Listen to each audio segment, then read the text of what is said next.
ሰላም ጤና ይስጥልን አድማጭ ተመልካቾቻችን፣ ይህ ዘወትር በየሳምንቱ በቦሌ ክፍለ ከተማ ኮሚኒኬሽን ጽሕፈት ቤት እየተዘጋጀ የሚቀርብላችሁ ከሰኞ እስከ ሰኞ የተሰኘው ፕሮግራማችን ነው። በዚህ ፕሮግራም በክፍለ ከተማው በሳምንቱ የተከናወኑ አበይት ጉዳዮች ይቀርባሉ። እስከ ፕሮግራማችን ፍጻሜ አብራችሁን እንድትቆዩ እንጋብዛለን። በአምራች ኢንዱስትሪ ዘርፍ የተሰራው የኢትዮጵያ ታምርት ንቅናቄ ተግባራዊ በማድረግ አበረታች ውጤት መገኘቱን የአዲስ አበባ ከተማ ምክትል ከንቲባና የኢንዱስትሪ ልማት ቢሮ ኃላፊ አቶ ጃንጥራር አባይ ገለጹ። በቦሌ ክፍለ ከተማ ኩራት በሀገር ምርት በሚል መሪ ሀሳብ የ2018 አራተኛው ዙር የኢትዮጵያ ታምርት ንቅናቄ ውይይት መድረክ ተካሂዷል። በመርሃ ግብሩ የተገኙት አቶ ጃንጥራር አባይ የኢትዮጵያ ታምርት ንቅናቄ ከተጀመረ በኋላ በዘርፉ መሰረታዊ ለውጦች እየተመዘገቡ መሆናቸውን የገለጹ ሲሆን ይህንን አጠናክሮ ለማስቀጠል በትብብር መስራት እንደሚጠይቅ ገልጸዋል። ከተማ አስተዳደሩ የአምራች ኢንዱስትሪዎችን ችግር ከባለድርሻ አካላት ጋር በመፍታት ምርትና ምርታማነትን ለመጨመር በትኩረት ይሰራልም ብለዋል። የአምራች ኢንዱስትሪዎች ችግር ሆነው የሚነሱ ጥያቄዎችን አስተዳደሩ ለመፍታት በትኩረት እየሰራ እንደሚገኝ አንስተዋል። የቦሌ ክፍለ ከተማ ዋና ስራ አስፈጻሚ ዶክተር እሸቱ ለማ በበኩላቸው በክፍለ ከተማው ጥቃቅንና አነስተኛ ተቋማትን ወደ አምራች ኢንዱስትሪዎች ለማሸጋገር የተለያዩ ተግባራቶች መከናወናቸውን ተናግረዋል። በመርሃ ግብሩ የተሳተፉ የኢንዱስትሪ ባለቤቶችም መንግስት ለዘርፉ የሰጠውን ትኩረት በማድነቅ ይህንን እድል በመጠቀም ምርትና ምርታማነታቸው እየጨመረና ምርቶቻቸውንም ለማስተዋወቅ ምቹ ሁኔታዎች እንደፈጠረላቸው የአምራች ኢንዱስትሪ ባለቤቶች ተናግረዋል። ከጥቃቅንና አነስተኛ ተነስተው ወደ አምራች ኢንዱስትሪ በመሸጋገር ለበርካታ ዜጎች የስራ ዕድል እየፈጠረ መሆኑ በመድረኩ ተመላክቷል። በዕለቱ በክፍለ ከተማው በጨርቃጨርቅና የቆዳ ውጤቶች፣ በእንጨትና ብረታ ብረት፣ በማኑፋክቸሪንግና ሌሎችም መስኮች የተሰማሩ አምራች ኢንዱስትሪዎች ምርቶቻቸውን ለእይታ ያቀረቡ ሲሆን በቦሌ ክፍለ ከተማ የሚገኙ አምራች ኢንዱስትሪዎች በሀገር ውስጥ ምርቶች የመጠቀም ባህልን ለማሳደግ እያደረጉ የሚገኘው እንቅስቃሴ አበረታችና ተጠናክሮ መቀጠል ያለበት መሆኑን አቶ ጃንጥራር አስገንዝበዋል።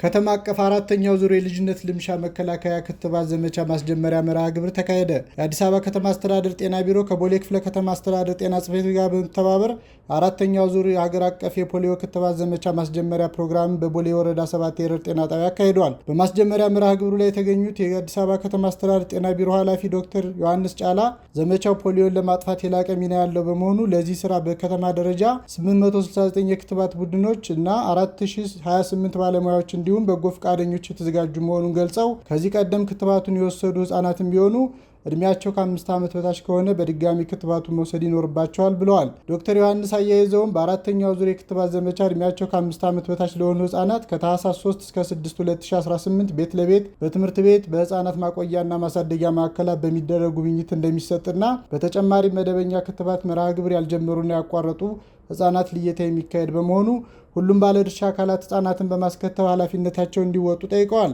የቦሌ ክፍለ ከተማ ዋና ስራ አስፈጻሚ ዶክተር እሸቱ ለማ እንደ ሀገር የተቀመጡ ግቦች እንዲሳኩ ጤና አስፈላጊ በመሆኑ በክፍለ ከተማው ከለውጡ ማግስት የጤና ተቋማትን በማበረከት ባሻገር በሰው ኃይልና በመሰረተ ልማት የማሟላት ተግባር መከናወኑን ገልጸው ይህ የተቀናጀ የፖሊዮ ክትባት ዘመቻ በመደበኛነት የሚሰጥ ክትባት መውሰድ ያልቻሉ ህጻናት ክትባቱን እንዲወስዱ እድል ይፈጥራል ብለዋል። የቦሌ ክፍለ ከተማ ጤና ጽሕፈት ቤት ኃላፊ አቶ ከድር ዘኪ በበኩላቸው ክትባቱ በክፍለ ከተማ ባሉ 7 የመንግስት ጤና ጣቢያዎችና በ14 የግል ጤና ተቋማት የሚሰጥና እድሜያቸው ከ5 ዓመት በታች ለሆኑ ህጻናት ከ80 ሺህ በላይ ህጻናት ለመከተብ መታቀዱን አመላክተዋል። በማስጀመሪያ መርሃ ግብሩ የከተማና የክፍለ ከተማ አመራሮችን ጨምሮ የዘርፉ ባለሙያዎች፣ ሃይማኖት አባቶችና ጥሪ የተደረገላቸው እንግዶች ተሳትፈዋል።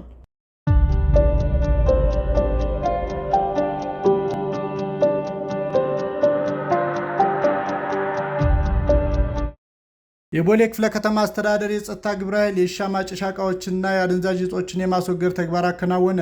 በክፍለ ከተማው በሚገኙ ወረዳዎች በህጋዊ ንግድ ሽፋን የሚፈጸሙ ህገወጥ ተግባራት ለወንጀል መስፋፋት በምክንያትነት የሚጠቀሱ ሲሆን የቦሌ ክፍለ ከተማ አስተዳደር የጸጥታ ግብረ ኃይል ከሚመለከታቸው ባለድርሻ አካላት ጋር በመቀናጀት ችግሩን ለማስወገድ እየሰራ ይገኛል። በዛሬው ዕለትም በክፍለ ከተማ በተለያዩ ጊዜያት በተከናወነ የጸጥታ ኦፕሬሽን በግብረ ኃይል የተያዙ 17097 የሺሻ ዕቃዎች፣ 605 ኪሎ ግራም አደንዛዥ ዕፅ እና 100 ኪሎ ግራም ጫት ከባለድርሻ አካላት ጋር የማስወገድ ስራ የተሰራ ሲሆን ጸጥታ ግብረ ኃይሉ በተጨማሪ የሃይማኖት አባቶችና የሀገር ሽማግሌዎች በቦታው ተገኝተዋል። ወደፊትም ይህን እኩይ ተግባር ከምንጩ ለማድረግ ከህብረተሰቡና ከሚመለከታቸው አካላት ጋር በጋራ በመሆን በቁርጠኝነት እንደሚሰራ ግብረ ኃይሉ ገልጿል።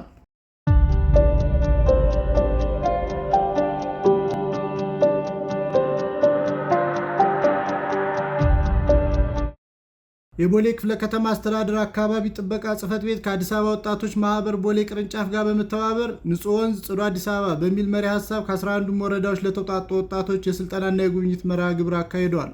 የስልጠናና የጉብኝት መርሃ ግብሩን በንግግር ያስጀመሩት የቦሌ ክፍለ ከተማ አስተዳደር የአካባቢ ጥበቃ ጽሕፈት ቤት ኃላፊ አቶ አሜን ቅጣው እንደተናገሩት የስልጠናና ጉብኝት መርሃ ግብሩን ማካሄድ ያስፈለገበት ምክንያት ወጣቶች በደንብ ቁጥር 182/2017 ላይ ግልጽ ግንዛቤ ጨብጠው የወንዝ ዳርቻና የአካባቢው ደህንነት ላይ ብክለትና አሉታዊ ተጽዕኖዎችን በመከላከሉ ሂደት የበኩላቸውን ድርሻ እንዲወጡ ለማስቻል መሆኑን ጠቁመው በክፍለ ከተማው ወንዞች፣ የወንዝ ዳርቻዎች እንዲሁም ከተለያዩ ተቋማትና ፋብሪካዎች የሚወጡ በካይ ፈሳሽና ደረቅ ቆሻሻዎች ምክንያት ለሰዎች ጤናና ደህንነት ጎጂ እንደሆኑ ያስገነዘቡ ሲሆን በአዋጁ ዙሪያ ለወጣቶች በተለያየ መልኩ ግንዛቤ የመፍጠር ተግባራት ተጠናክረው ይቀጥላሉ ሲሉ ገልጸዋል። በአዲስ አበባ ከተማ ወጣቶች ማህበር የቦሌ ክፍለ ከተማ ቅርንጫፍ ሰብሳቢ ወጣት ታምራት ሚሊዮን በበኩላቸው ወጣቶች በአየር ብክለት፣ በአካባቢ ጥበቃና እንክብካቤ ላይ ያላቸው ግንዛቤ በሰፋ ቁጥር የማህበረሰቡን ንቃተ ህሊና ከፍ በማድረግ ረገድ ያላቸው ሚና የጎላ መሆኑን ገልጸው ከተቋሙ ጋር በቅንጅት ለመስራት ያመች ዘንድ የንጹህ ወንዝ ጽዱ አዲስ አበባ በጎ ፈቃደኛ ወጣቶች ቡድን በማቋቋም ወደ ስራ መገባቱን አስታውቀዋል። በዕለቱ ከተሰጠው ስልጠና በተጨማሪ በቦሌ ክፍለ ከተማ ወረዳ 3 እና ወረዳ 13 የተሰሩ የወንዝ ዳርቻና የኮሪደር ልማት ስራዎች ጉብኝት ተካሂዷል። በስልጠናው የጉብኝት መርሃ ግብሩ ላይ የተሳተፉ ወጣቶች በሰጡት አስተያየት አካባቢያቸውን ንጹህና ማራኪ በማድረግ በመንግስት እየተሰሩ ያሉ የልማት ስራዎች ላይ ተሳትፏቸውን እንዲያጠናክሩ አስተያየታቸውን ሰጥተዋል።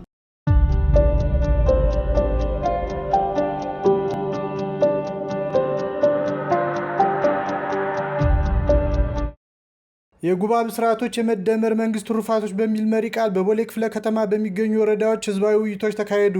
በክፍለ ከተማ በሚገኙ 11ዱም ወረዳዎች በተካሄዱት በእነዚህ ህዝባዊ ውይይቶች በአዲስ አበባ ከተማ በህዝብ የተነሱ ጥያቄዎች፣ የተነሱ ምላሾች እና የተወሰዱ ማስተካከያ እርምጃዎች እንዲሁም የመደመር መንግስት ትሩፋቶች በሆኑት የጉባ ብስራቶች ዙሪያ ያተኮረ የውይይት መነሻ ሰነድ ቀርቦ ውይይት ተደርጎበታል። በከተማዋ በልዩ ልዩ መስኮች የተከናወኑና እየተከናወኑ የሚገኙ ተግባራት ተጨባጭ ለውጥ እንዲሁም ህዝባዊ ተቀባይነት ያገኙ መሆናቸው በቀረበው ሰነድ የተገለጸ ሲሆን አሁንም ያልተፈቱ ችግሮችን ለመፍታት እንዲሁም ሁለንተናዊ ተጠቃሚነትን ለማረጋገጥ የተጀመረውን የብልጽግና ጉዞ ከሀሳብ ወደ ተጨባጭነት የማሸጋገር ርብርብ ተጠናክሮ እንደሚቀጥል ተመላክቷል።